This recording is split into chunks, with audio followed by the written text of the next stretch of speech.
Hi there, it's Michelle. Welcome back to the show. In today's episode, we sit down with Michael Gagliano, a seasoned occupational therapist who's got some incredible insights on integrating Tai Chi and traditional Chinese medicine into modern healthcare. If you've ever been curious about alternative healing and the powerful effects of movement on our well being, you're in for a treat. Stick around, it's going to be a fascinating chat. Hello, Michael. Hello there, Thank you. Michelle. Thank you for joining me today. I appreciate it on this Thank you for the invite. novel podcast that I'm trying to get going here. So just to update you a little bit, I so far have interviewed several people in the Parkinson's community, some of them with Parkinson's, some of them who work with people with Parkinson's, and then, some people who don't necessarily work with Parkinson's people, but can still help Mhm. in a general sort of way. So I'm going to let you kind of take over and tell people who you are, what you do, and we'll go from there. Okay, sounds good. Hello, everyone here. My name is Michael Gagliano. I'm an occupational therapist. I've been practicing in the field of physical medicine rehab for 44 years in New York, then up in Connecticut, and now down here for the past, oh, since '02, down here in North Carolina. I have worked basically with adults with a variety of diagnosis. They do happen to have neurological diagnosis, the majority of them, especially now that I work in a neuro rehab facility. So it's basically neurological cases, including Parkinson's with strokes, TBIs, spinal cord injuries. I had a small private practice at home, holistic wellness, because I integrate certain techniques that fit the neuro population really, really well. So I sort of integrate cranial sacral therapy, myofascial release, neurodevelopmental techniques, some qigong and medical qigong, and then as an exercise program, put that together with qigong and tai chi exercises as a program. And that's where the last several years I've been at more doing those type of things.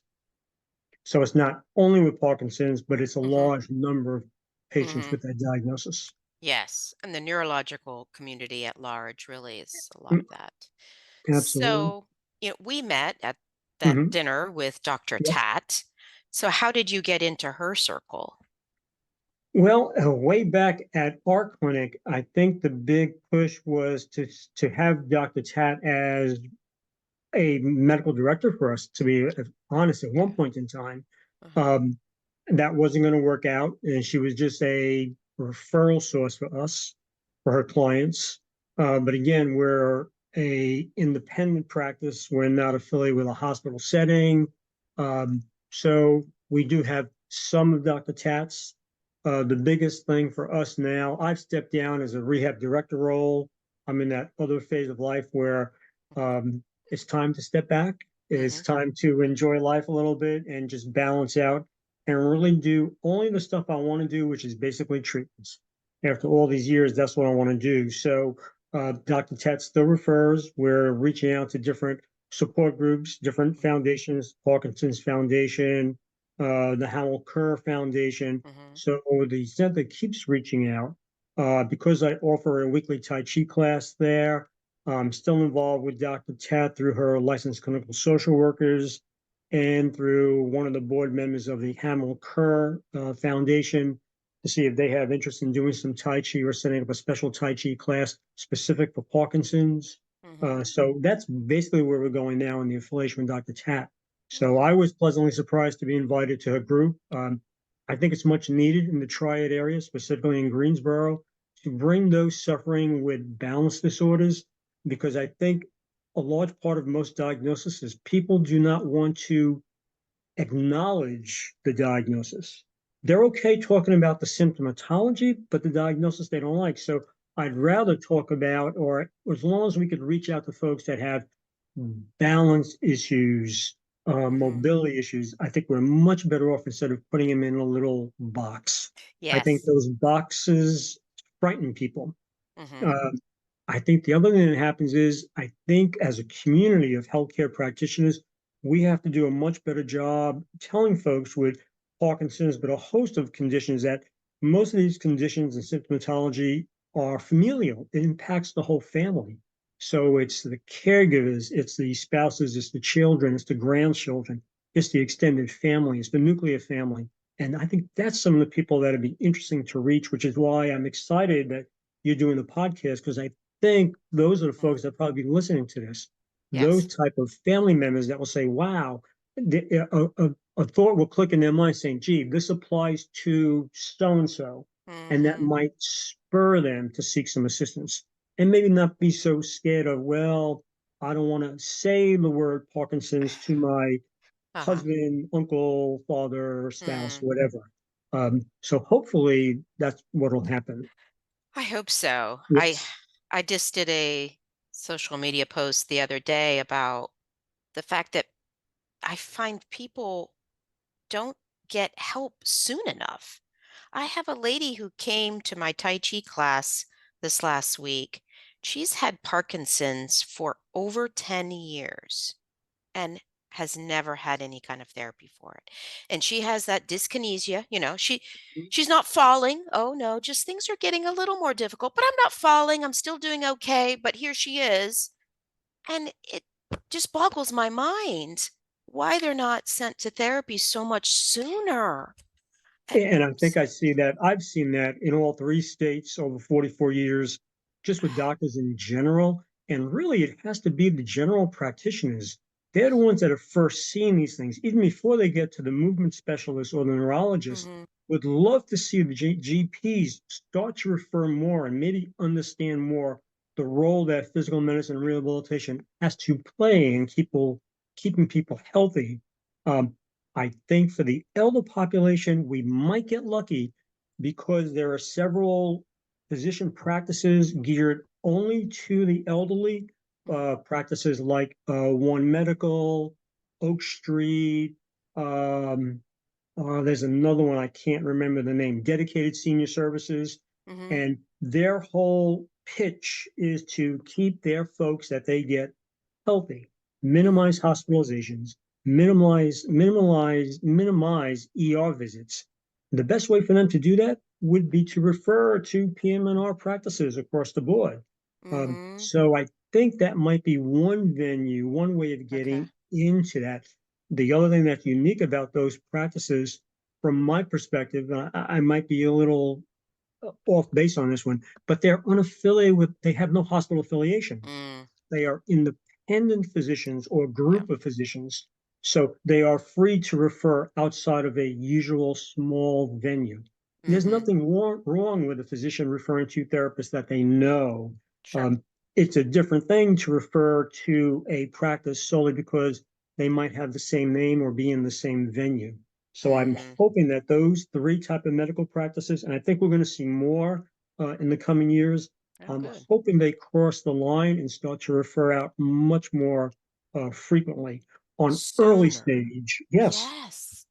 before people are ravaged, before they become wheelchair level, before they have several falls and they have multiple fractures, or before either their dyskinesias or their stiffness get so involved that they're beyond. We're basically setting up maintenance programs.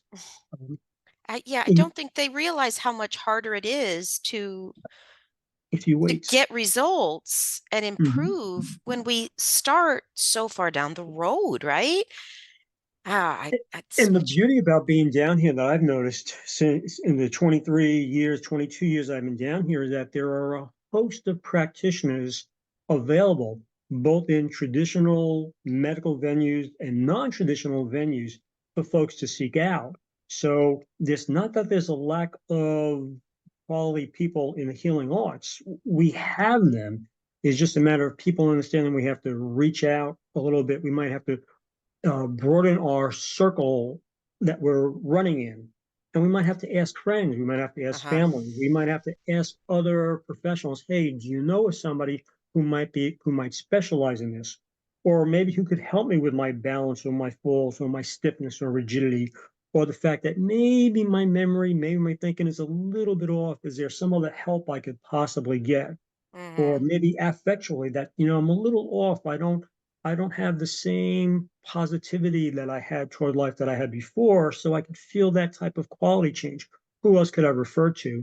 Um, and I think some of the drive might be more on those healing artists that are not quite in the medical field. It might not be the medical doctors, so to speak. It Mm, might be us as healing artists who start to pull folks in, and then mhm, we'll be the ones referring to the medical doctors to get their mm, input from the medical aspect, right. either for the pharmacology, whatever else is needed there. So I think that might be an interesting way to go. Uh, it brings back memories of Andrew Weil as a doctor of traditional medicine that is quite well known now in the alternative circle. But his first book, he talked about he lived in Arizona and he heard of a gentleman that did a particular style of therapy. Wasn't quite cranial work. I think he was more osteopathic in application, but had great results.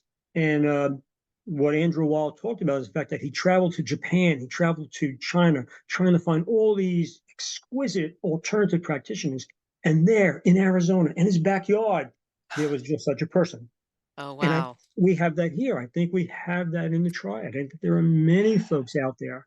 Um, and I think folks, we just have to get out and get the word out like you're doing. Exactly. I think Yeah. folks have to be much more open.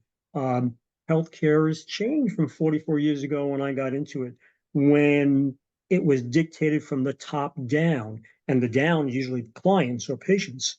Now we're starting to get to the point where clients and patients are starting to be their best advocate. And I think that's what we need for them to advocate for themselves on the maybe non-traditional venues. Say, what else Yeah. can I help with? That's my fear is that they don't really know what's out there and don't even know what questions to ask, Mhm. especially the less educated ones Yes. who are Yes. out in the rural areas. I saw a guy probably in his 70s who had Parkinson's and didn't even know about anything he could do for it. So, and that's not just Parkinson's. It's a lot of, Across the right? It board. could just Yes. be regular old balance. Or Yep. they just say, well, it's because I'm getting older. Hmm. And they just chalk it up to that. Yeah. And so I have a whole new perspective now that I've done the home care for so many Hmm. years and seen those people who really, quite honestly, aren't all that motivated most of the time, or Yeah. they don't know much. And Hmm. then now I'm also working with the group at the YMCA who are motivated. They come to the Y several times a week because they want to stay healthy. So it's interesting to see that different Hmm. mindset. Yes. And how do I get the word out to Tapping these into other that, ones? yes, it's us as practitioners having to get that word out and educate folks. So we're usually stepping out, like you're doing. It's stepping out. It's one. It's a lot of time. It's a lot of effort. It's a lot of you're hitting the ground running, and sometimes Mm, it feels like you're not stopping. yeah. The other population, and let's face it, a lot of illnesses are starting when people are in their 40s and 50s, and Yes. that's a population right now that is just totally underserved. They're getting the base minimum. They're Mm, told your onset is very new, so we're just going to monitor it. And the medical follow up are usually once every 6 months because that's what insurance usually pays for. And not understanding that, well, wait a minute, there are some other services I could get, including just old fashioned traditional therapy. So you're talking about PTO, mm, teaching speech. It's understanding that I might have a disease process that is progressive in nature.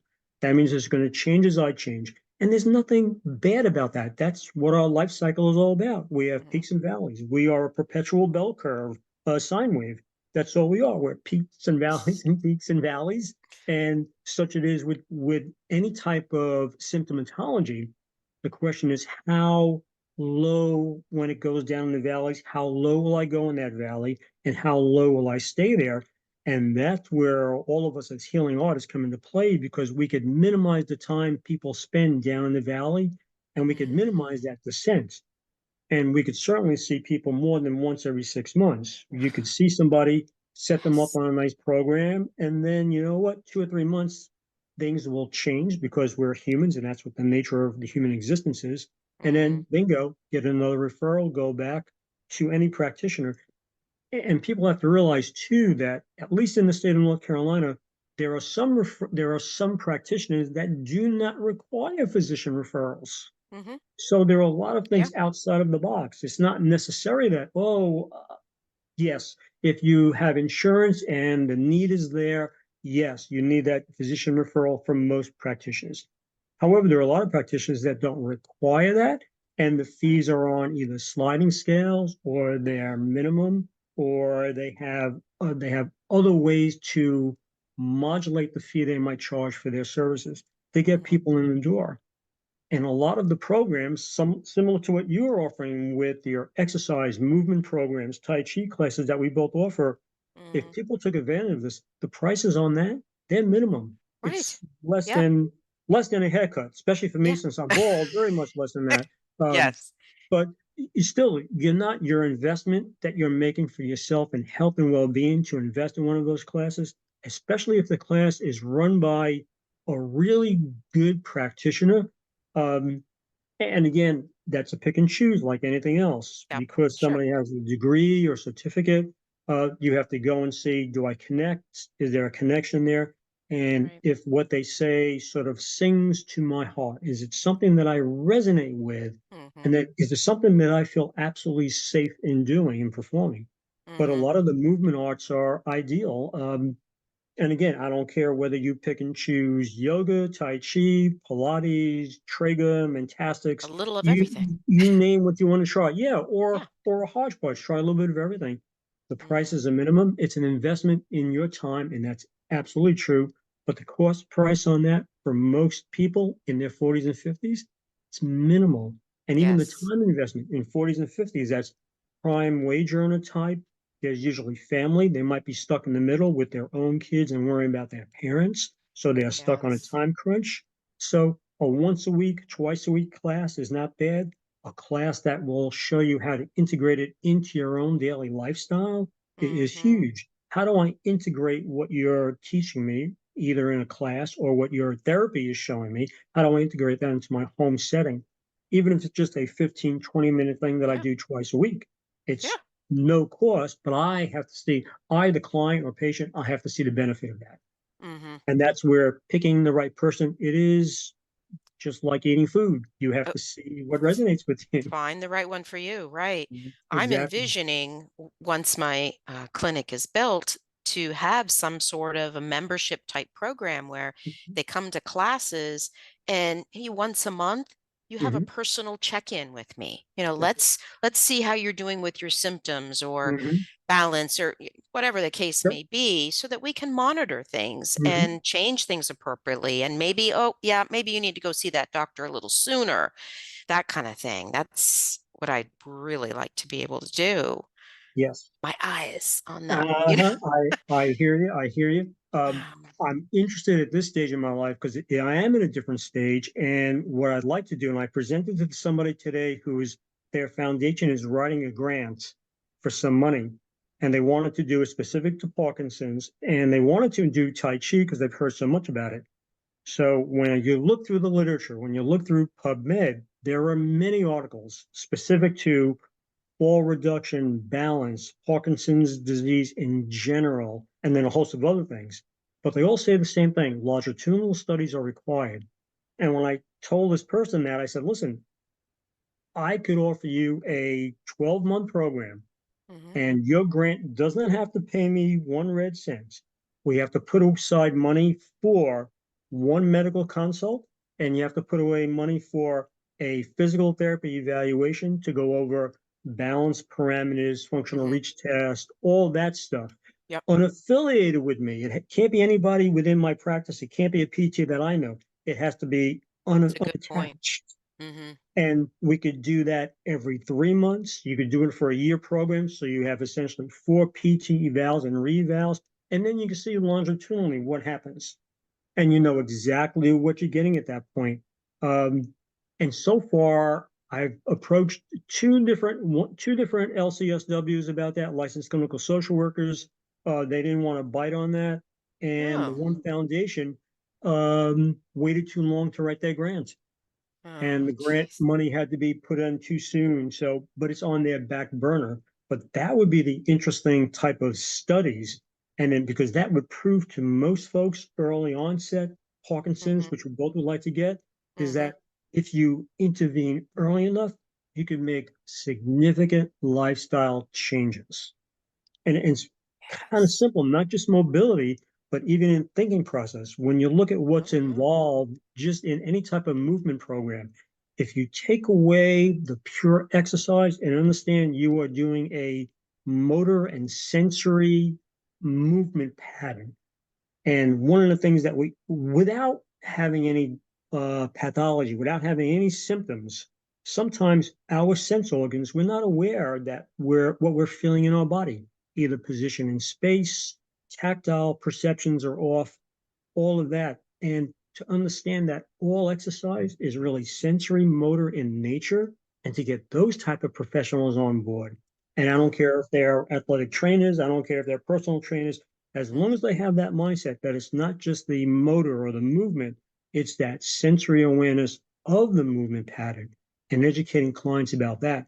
They then, the clients, could take that and carry that home into normal everyday tasks, mowing the lawn, doing the dishes, doing the ironing, Mm-hmm. unloading the dishwasher, Mm-hmm. caring for your children, caring for your parents or set of Yep. parents if they're with you. That's going to be the intriguing part. So I'm hoping people start to see that, and that it's not just about Parkinson's, that it goes across the board in several. Um, Mm-hmm. there was an interesting quote. It was a Star Trek quote in Jean-Luc Picard talks about the fact that they no longer have to worry about the primary directive is not about making money anymore. We're beyond that. We're now worried about developing and bringing ourselves onto a full potential as well as the rest of humanity.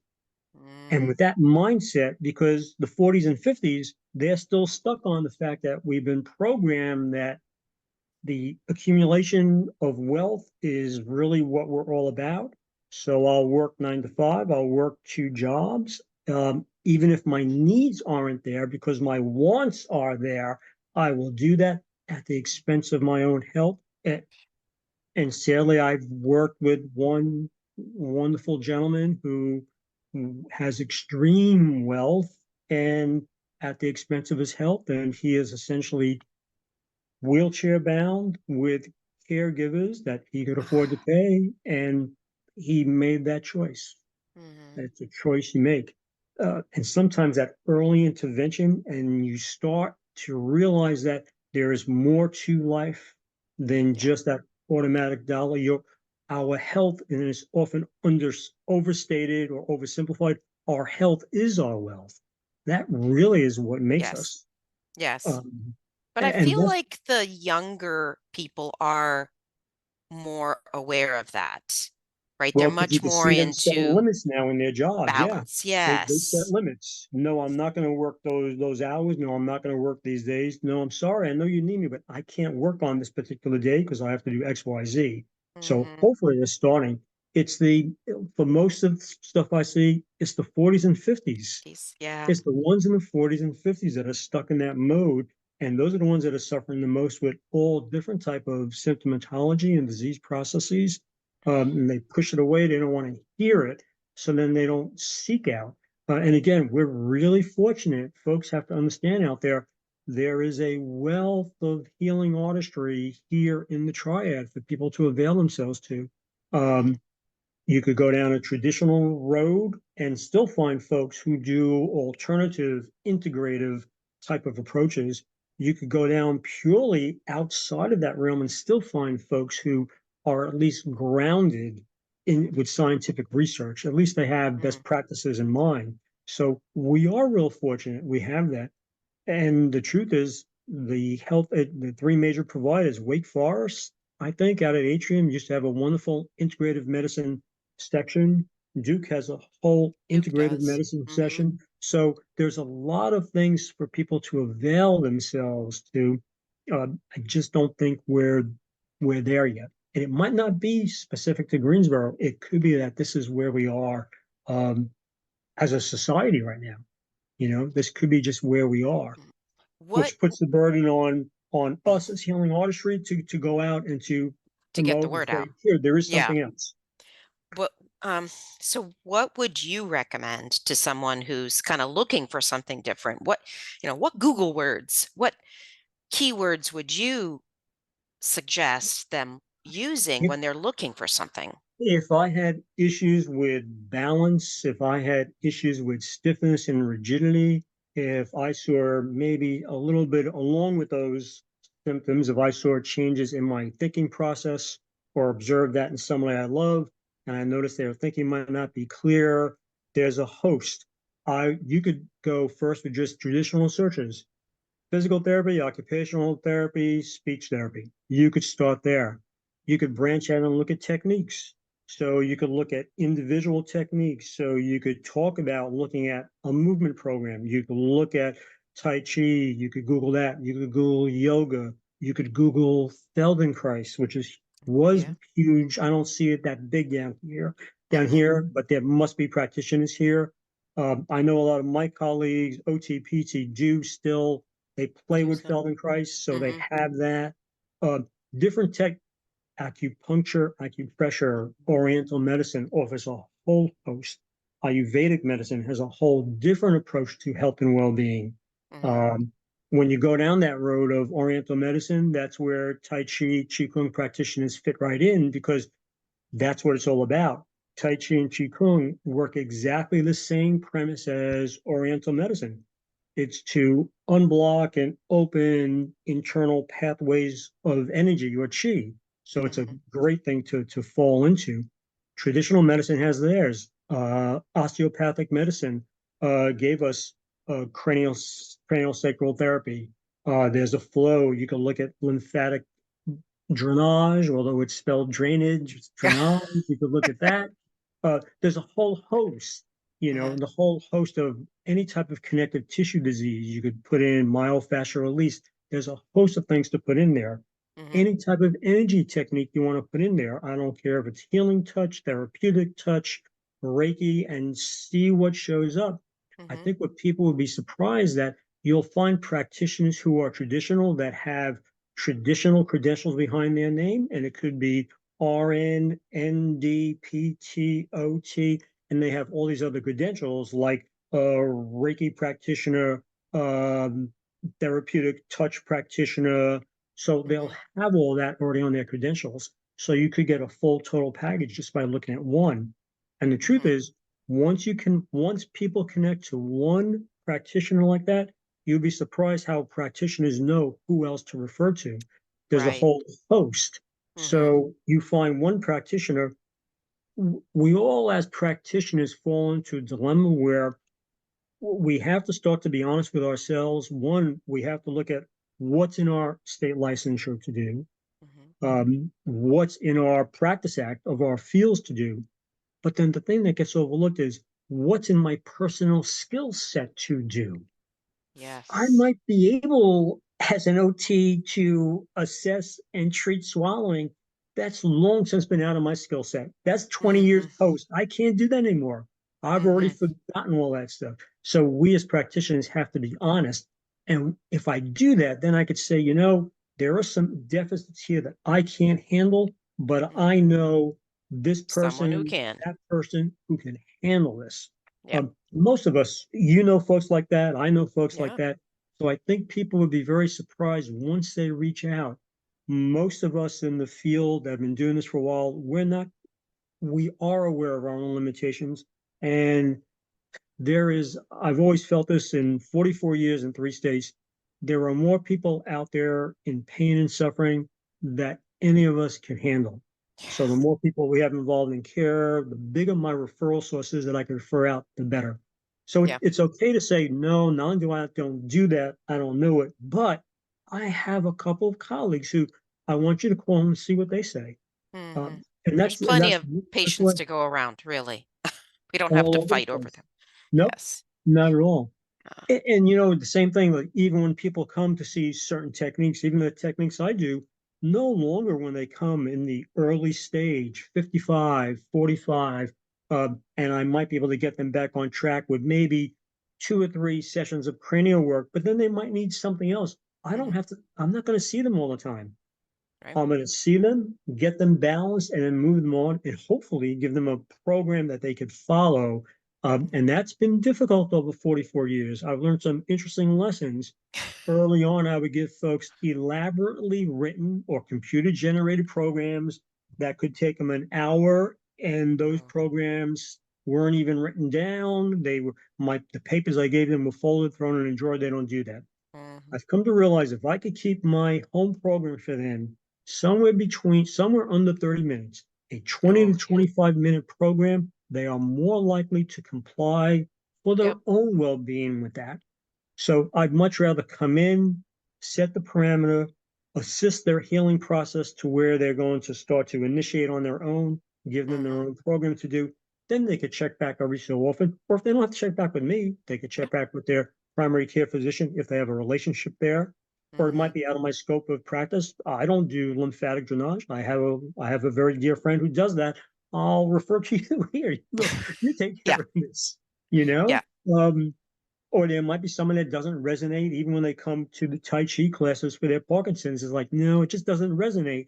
Yeah, Mhm. well, I have a couple of the Yep. practitioners that you go to. There are different movements out there that you could do, and Mhm. go see this one for yoga. And there are different styles, just like you and I. There are different styles of Very Tai Chi. different. You have to experience different styles to see what suits you.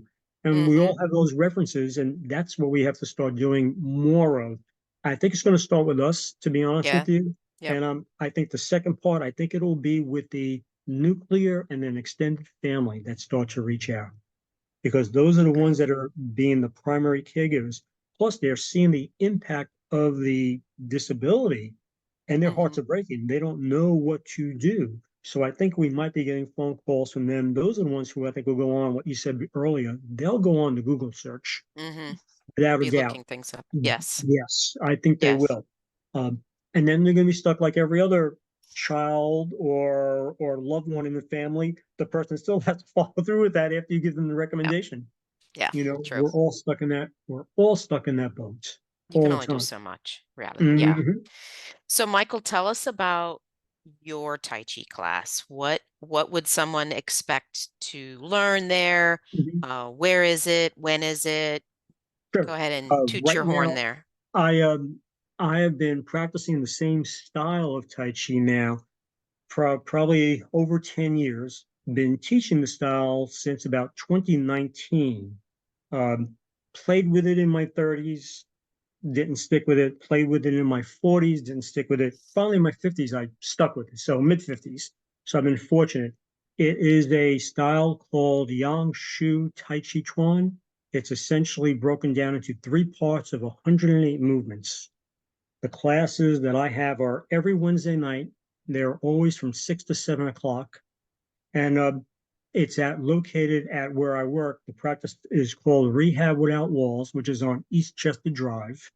We're the only one in the state, so all you have to do is Google Rehab Without Walls. You'll see us in High Point. We're the only one. Um, and the cost is only your first class is free. Come observe a class, see what it looks like. There are some pure breathing exercises or qigong exercises. There are some warm-up exercises. And then we really start with the form. But the form is about the fundamentals. In this form, it sings very close to a physical and occupational therapist's heart. It's all about physics. It's all about anatomy. It's all about structure. It's how we move. It's where do you bring your attention when you're walking. So it's all of that within these forms. The first third, which is usually where people start, takes about, believe it or not, about 10 to 12 weeks to learn just the choreography of the first 12. But it requires no special clothing. It Mhm. requires at home 2.5 to 3.5 square feet of space. That's all that's required. Uh-huh. There are no spins, there are no low kicks or high kicks. It's just slow, mindful, coordinated movements. And then it builds on when you get to the second or third portion, if you so choose to do that. Right now, the class is 17 people right now, and the class size fluctuates from about 10 to 13 on Wednesday nights. And it's all different levels, which is cool. So Mhm. they're very new beginners, all the way up to folks who I consider myself a beginner. I consider all of us in my class beginners in the fact that some of them know all the movements, all three parts, Mhm. but they only know the choreography. They haven't gotten down. How do I integrate the Oh. breath work? Mhm. How do I integrate the movement of that vital energy called chi to keep it open so I stay in a good, healthy mindset? So they're at that level now. Mhm. I have made it available that folks could come an hour before to get either Mhm. practice time in on their own without me intervening, or they could have me come over and I could tweak their form. There are some people that are really good and they practice all the time and they might be ready for their next step. So I'll teach them one or two new steps. The formal class is not very formal, it's informal. Everybody's doing their own thing depending on what stage they're at. So Mhm. there might be four people that know the first and second thirds, and they'll do that together with me observing. There's a group of people that only know the first parts of the first third. So I work them, and they work together. They Mhm. learn about the idea of Tai Chi community. That is, Tai Chi players, we are a group of family there for each other. So the students aren't necessarily teaching, they're sharing ideas, they're sharing what they believe the movement looks like.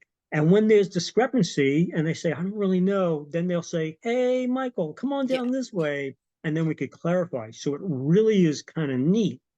So, and the course is really cool. So after the first class, all I ask is that you bring in some non-perishable food items because the practice that I'm with has allowed me to not charge anything, but I wanted to be some type of exchange. And so what I did is I partnered with a food collection service, a nonprofit agency called A Simple Gesture.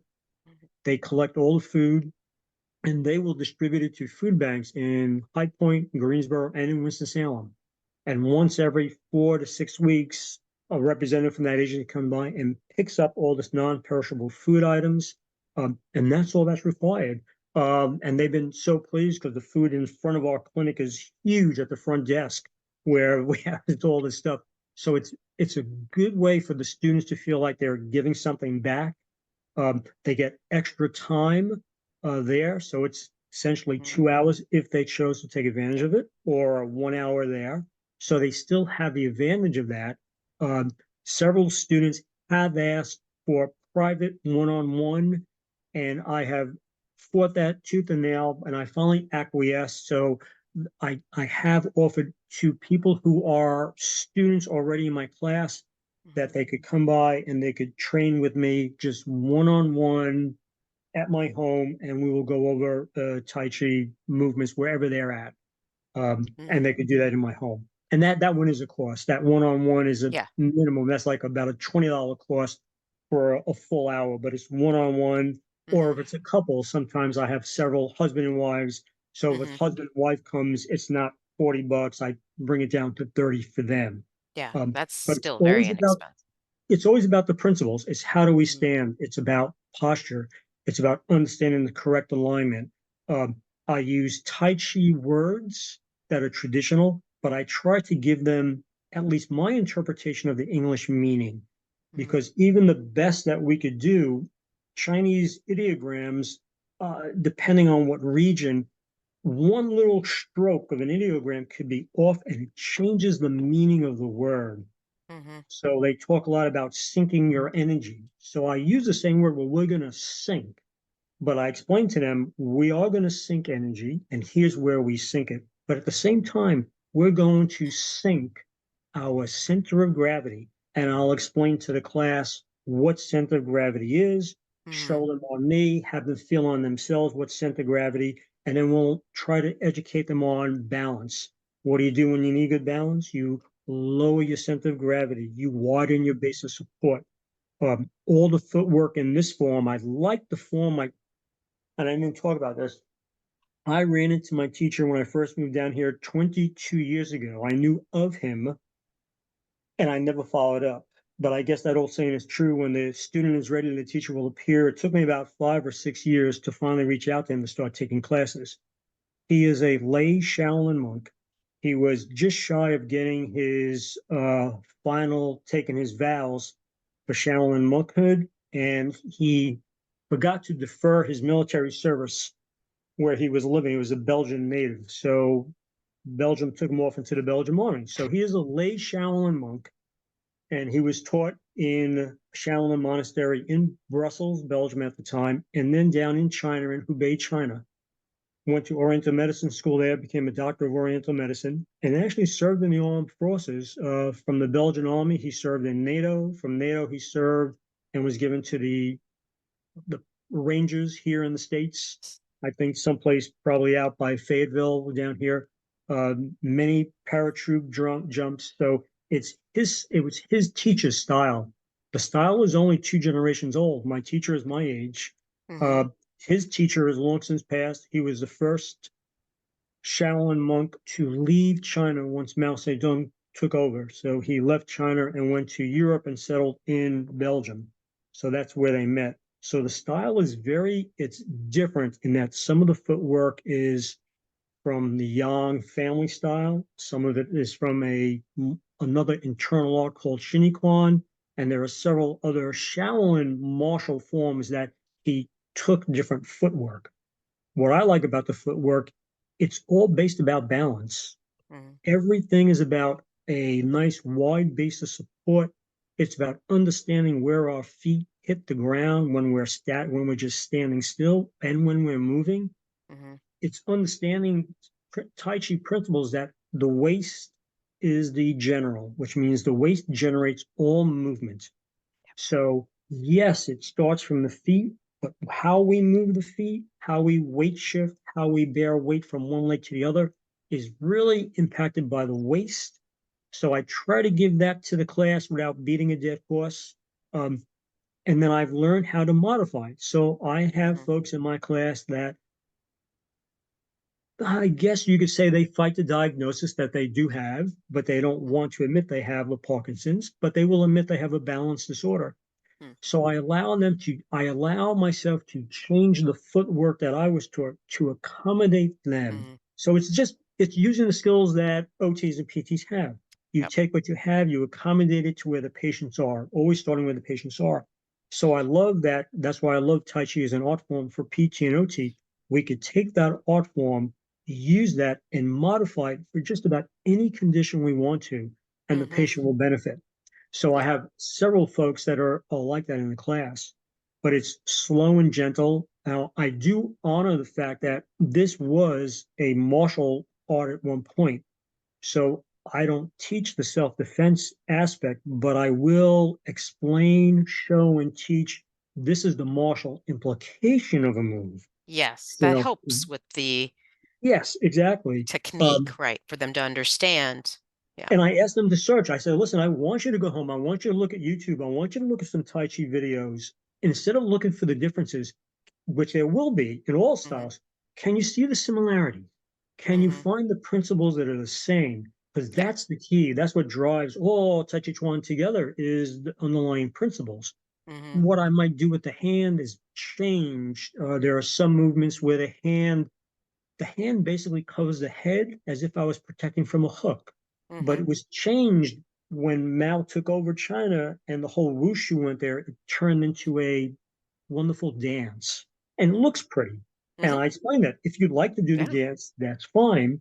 But here's the reason why it's taught this way, because Mm-hmm. this is the implication martially for self-defense.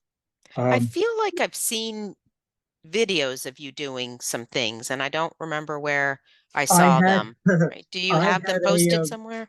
I had a Facebook page, and I've decided at my stage of life to simplify. So I just took down my it's called Triad Tai Chi Chuan. I took down my Instagram page and my Facebook page. But what I do allow, each student is allowed wherever they are to come up after class and say, "Can you demonstrate for me the movements?" And I allow them to video record it on their phone.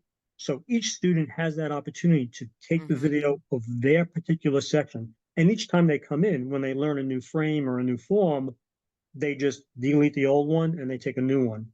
Mm-hmm. Um, there's very few demonstrations of this particular form. The closest it looks would be Professor Chang Man Ching's form of yang style. This is the closest to that style.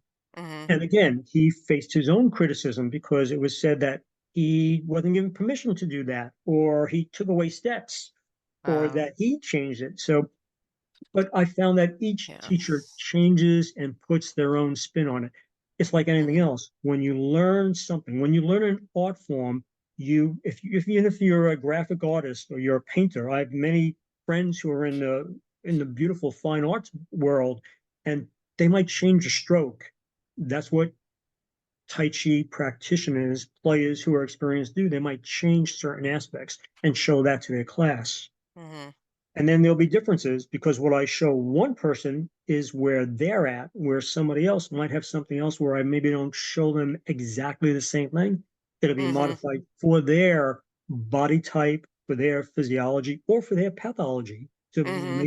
maybe they can't do this one, so I'll change it for them. I've even noticed in the sequences that I know so far that Dr. Lamb did, Mhm. and he does even wave hands differently in one sequence than he does in another sequence. Yep. I don't know why. I'm interested to know a little bit more how he came up with these sequences Mhm. because he has one for diabetes, one for osteoporosis, the one I do for arthritis. So it is interesting, yeah, that wave hands is one way and that so And but each form is there. Even the five traditional family forms are the same thing. When you look at since this one is more yang style, when you look at Chen or you look at a Sun style from Sun Wukong, it's so different. mhm, Um, but it's what am I trying to get out of it? And what I try to impress upon the students in my class is that listen, we have these energy channels in our body. So I do try to show them and honor again my teacher. So I honor the martial aspect, but I also honor the healing aspect. He's a traditional Oriental medicine practitioner.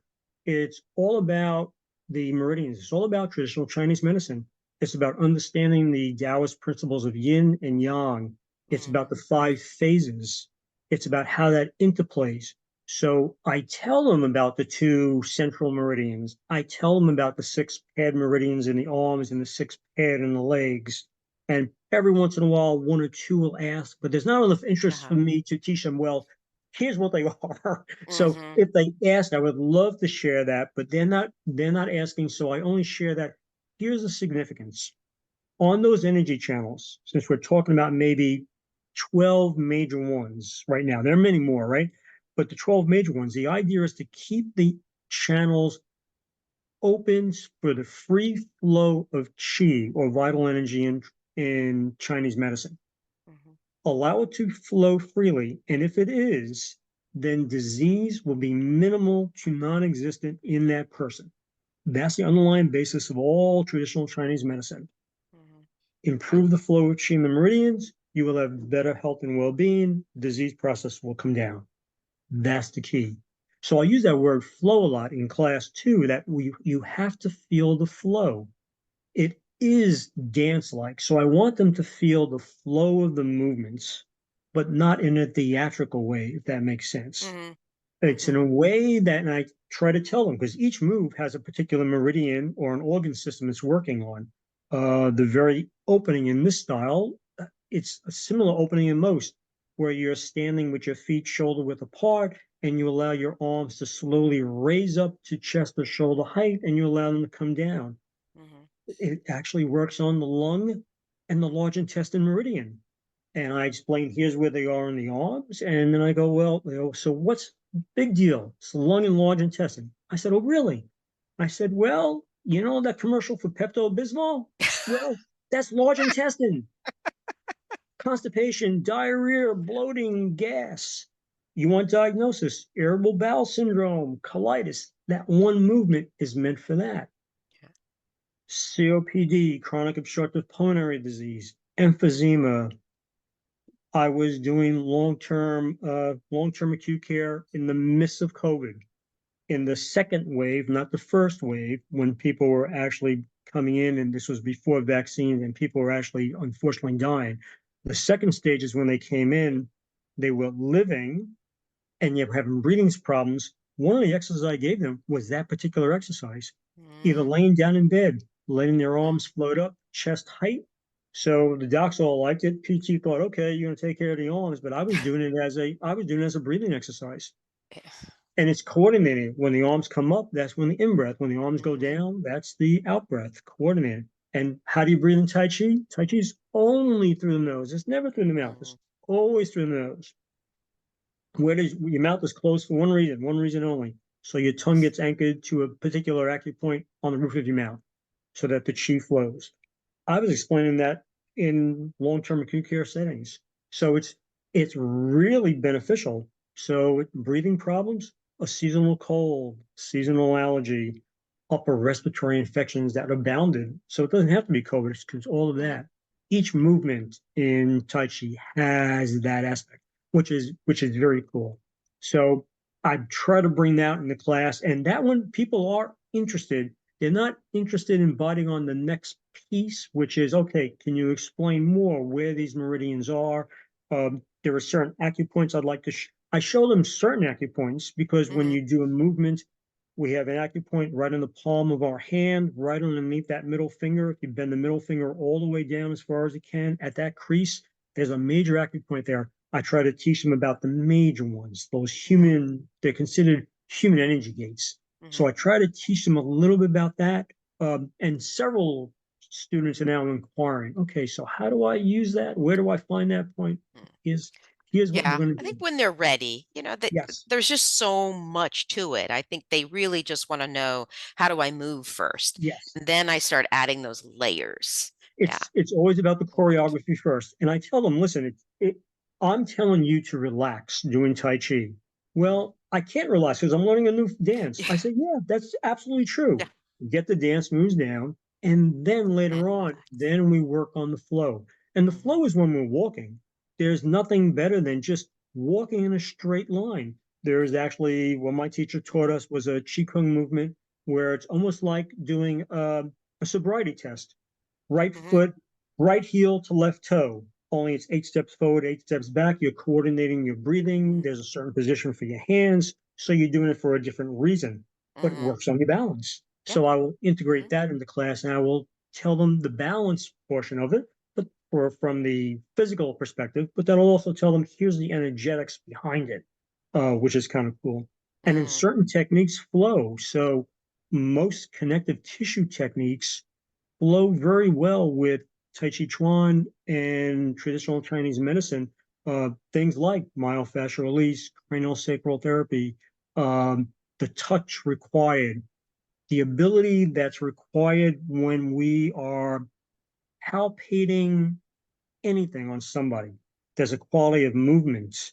And you'll see it a lot in people. They talk about Chinese medicine, they'll do the three fingers on a pulse, and they're Mhm. feeling for at three different levels, three different depths, pressures, and they're interpreting pulses. And they use beautiful words like the pulse is galloping or it's whispering. And in the art form of cranial sacral therapy, they talk about the quality of the movement, and this is what they're talking about. It's the quality, it's that galloping, it's that whispering motion. So it's inherent, what you get in Tai Chi is inherent in a lot of these forms. The Mhm. practice form of Tai Chi, which is interesting, the push hands component is about sensing energy.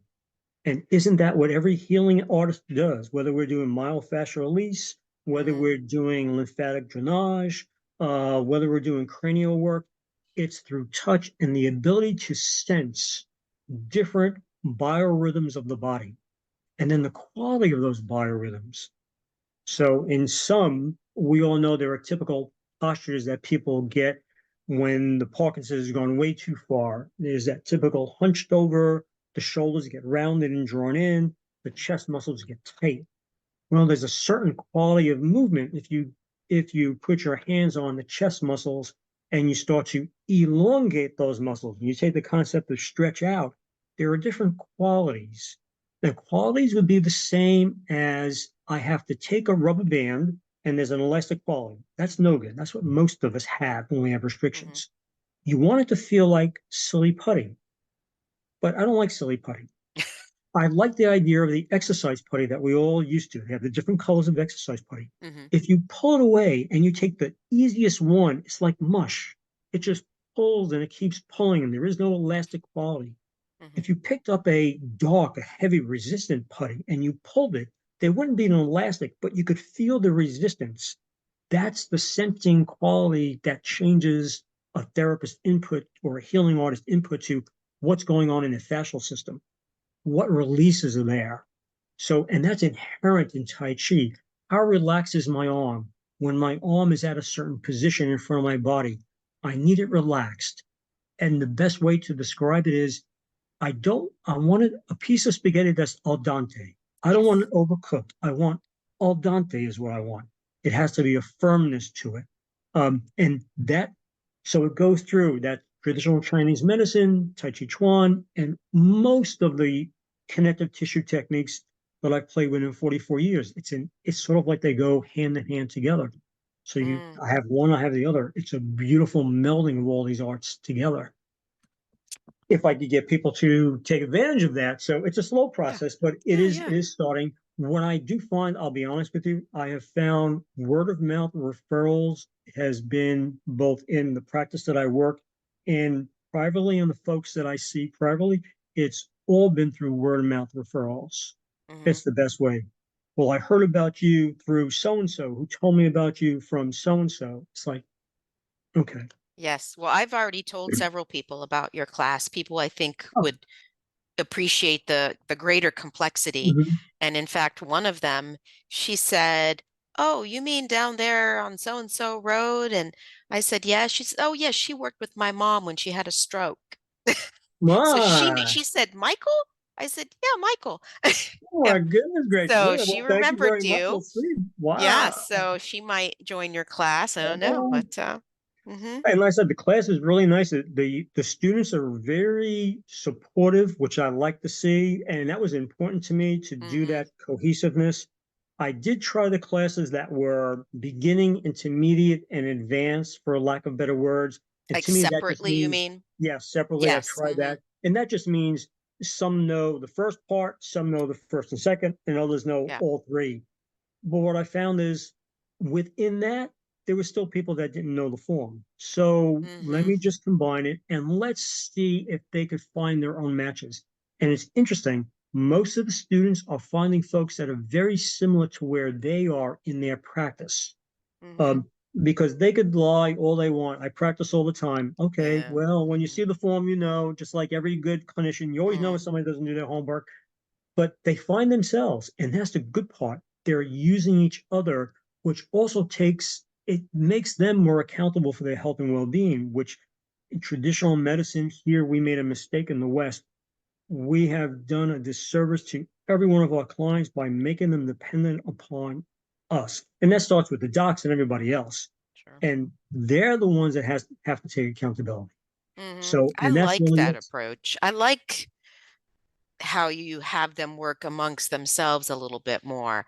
That's I find that my students are much too dependent upon me, and they can't do it if they're not looking at me.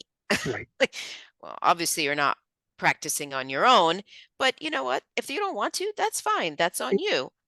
And it Um, goes, it flows. That's so, why the maximum people I have now signed up is 17, but it flows between 10 to mhm, 14. And that's just the nature of the beast. Some people are spoiled. I'll be honest with you. I have at least two that I know of that started when I did have segregated classes. mhm, And all we did was pure repetition. They yeah, would follow me ad nauseum, and I would mhm, even give the steps. And yeah, it's not right because they weren't learning the steps. mhm, So you learn too as you teach things. You always learn. Teaching is a great way to learn mhm, in your own depths of understanding. And they, I don't think they're going to come back. You know, they yeah, wanted that structure, and I'm sorry, I'm not going to do that structure anymore. yeah, You no, know, yeah, um, I'm trying to empower you to do what you need to do for your own health and well-being. mhm, And I'm not asking for much. I mean, the first mm, third, so not my current teacher, he would not admit to this, but I had two other teachers one in New York and one in Connecticut, and they both said the same thing. It was a similar form, not quite this style, but similar. And the first third, they all say the same thing. For health and well-being, if your students, if you only did the first third, you would get all the benefits for your health and well-being, physical, Mhm. mental, emotional, and emotional, spiritual. Okay. And the first third takes, when I do it really slowly, the first third takes 1 minute and 45 seconds. So I tell the class, that's all you need. Oh, wow. 1 minute, 45 seconds in 3.5 feet, 3.5 square feet at the max. So what's the excuse? You could probably do that when you run to the restroom and you need a break. Even if you're a caregiver, you're going to run to the, and I've told several of my family members, they say, I need a break. I said, just tell them you're going to the bathroom and just go sit on the bathroom. And I've taught several how to do some just simple breathing. Uh-huh. Now I'm starting to integrate reverse abdominal breathing. I'll show them to do that. So just stand there and do that. Stand there and do that first little arm roll when you raise the arms up, chest, shoulder height, drop them down, and just get the breath.